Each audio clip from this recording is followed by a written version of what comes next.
So guys, in today's video, I'm going to show you my new mini mech frame build, which I made a few days ago. So if you like this video, please like, comment, subscribe, and let's get straight into it.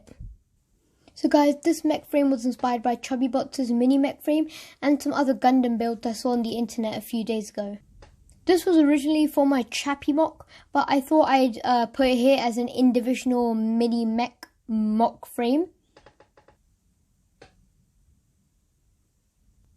So this mech frame has a lot of articulation because I used lots of those small slip joints.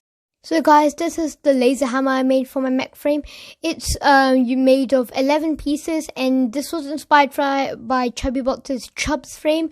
I don't know if you guys have seen that video. I used a special technique by putting a rod on this mini clip bar thingy and putting a robot claw, putting a 1x1 studs on all sides and attaching cylinders. So guys, if you want to see a tutorial of this, please comment down below, and thank you for watching guys. I hope you liked this video. If you did, please leave a like and definitely consider subscribing and turn on the notification bells. So thank you for watching again guys, and goodbye.